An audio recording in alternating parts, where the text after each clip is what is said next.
Hello and welcome, and today we're doing a bit of a different type of video for this channel, and we will be reviewing this game. It's Unlock. It's like escape board game and it's Star Wars edition. There is a tutorial and 3 missions, and we have now played through them all with me, Bob, and Bob too. And my sister, who did not want to participate in the video today. But I'm representing her and her opinions. Good. As we said, you have a tutorial and you have 3 missions. The way this game works is you have a set of cards. As the story progresses, you will unlock more and more cards that continue the story and drive the plot. For everything to work, you also use the app for the game. So in certain times, you will have to use something like a machine, or you have to put in a code or other sort of interactions, and it's pretty cool. So like with the app, you sometimes you unlock usually every door that leads to another room, but you also have like a bunch of cards which are items, and the tutorial kind of gives you a rundown of all of the different things you eventually do in the other 3 missions. So the first one is the escape from Hoth. That's the easiest one. And that one, you are a rebel on Echo Base and you to escape. Yes.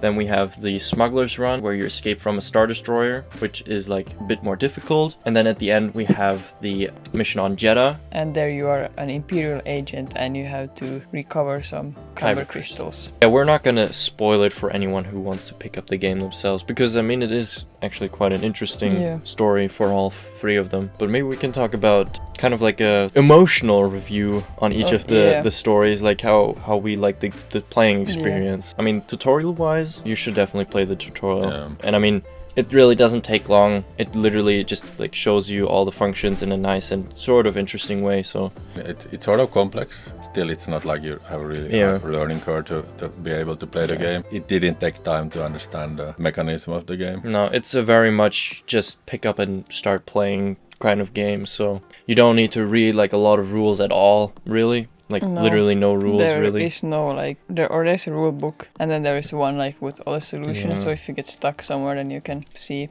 what to do and stuff. And you definitely should play with your friends. Yes. And if you don't have friends, you can call me. I mean, you have to have at least 2 in the second one. Right. Oh yeah, no, you have to have at least 2, but we played pretty much actively. We played with 4. 4 people. I think you could do more. Yeah, but not it too says much. 1 to 6. Yeah. But I mean, at some point it's gonna be difficult for everyone to like see all the cards and stuff. No, of course. I think 4 is a pretty good sweet spot. But as much as the Vespas. 4. 4 is the magic number. 4 Vespas. No, just kidding. Yeah, so the first one. The first one, the escape from Hoth. Out of all the 3, it's the easiest one. But is that for sure, or are we just assuming? I think we're assuming. If I would choose now, I would play it in the same order. Same order, me too. If you play number 3 and then you play number 1, it's I agree. But escape from Hoth.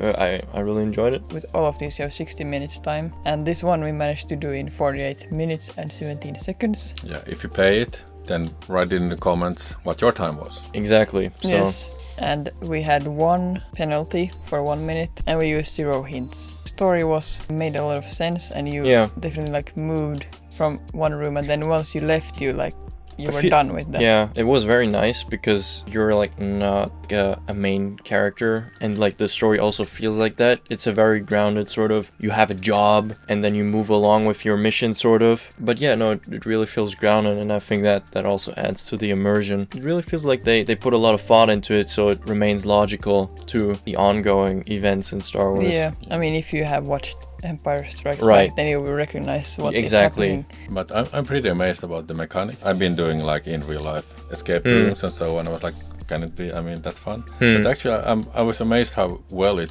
works. A big thumb up for the creators of this game mechanics, but it was really good. And the app and the machines that you had to use. There are actually a lot of cool functions you get to use in the gameplay, which actually a lot of it surprised me. It was very in-depth and detailed and very interactive. So that was very a surprise to be sure, but certainly a welcome one. Yes. Yeah. Then on to the second one. Yes. So kind of a step up. So you have 60 minutes and we finished it in 71 minutes and 46 seconds. 3 penalties for 3 minutes, and I think I was the reason for all of them. Sorry about that. And I actually really like the story. Maybe even like this one the most. It feels like a very classic Star Wars story in a way. But still, because it's not a known place or event, you can sort of put yourself in the story more. So I really enjoyed that about this one. We had like a few hiccups here and there. Yeah. Because it did some things that the first one didn't do the same way. And we were kind of surprised by it, and we weren't completely sure if we did it right. But which we did. We did play it right. But if it does a few things differently than the first one, just don't be too confused. Just play along. It makes sense. Like once you just continue. Only hint we can sort of give is if you can't solve a specific thing in one room, just move on to the next one. The solution may come afterwards. Yeah. And that was not the way it worked in the first one. That's why we were a bit confused. Yeah, so. and that's why it took so long for us to do it. But yeah, overall, still very fun. And there is especially one moment that is, like, if you're a proper Star Wars fan, I think you're gonna have a lot of fun with this one. Then the last one, so the secret mission on Jedha. And this one we just literally played before filming this, so like 10 minutes ago. It's fresh. Yes, and that one we finished in 50. We did it! Yeah! The Fish Trooper! I was about to say that we finished it in 57 minutes and 43 seconds, so that was a very close one. I solved the last puzzle. Yes. Yeah, you did. Your mission is a success. Yeah, Nice. 16 seconds. Yeah, let's go. And again, 0 hints, and this one, 0 penalties. But I think we were in really good flow. Yes. We have been going outside sledding. Yeah. So we were like really hyped up, and Yep. so we were really on it. So we had a really good flow, and it went really well. And Yeah. Yes, but this one also works differently again, and at some point you're gonna have a lot of cards at once. Tracks analyzed. You can now unfold the Jedha map. Okay. Enter the coordinates of your chosen destination.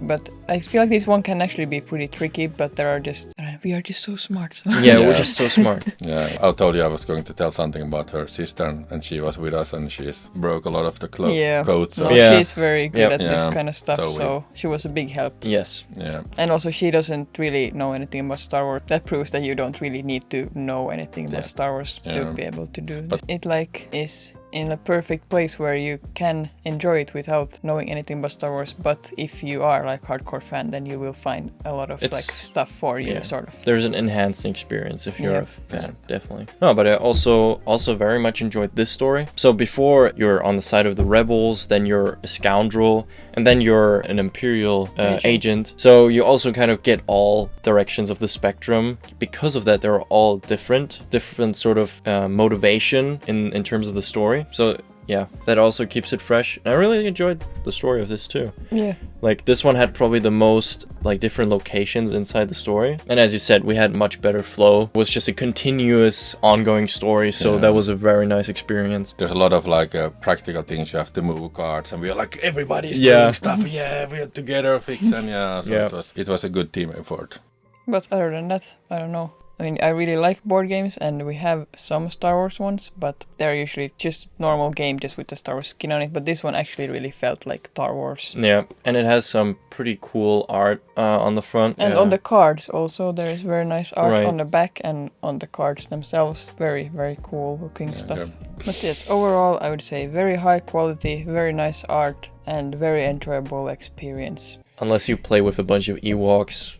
Might not end up that well. Yeah. But remember to tell us your times in the comments. But thank you for watching this, and bye bye.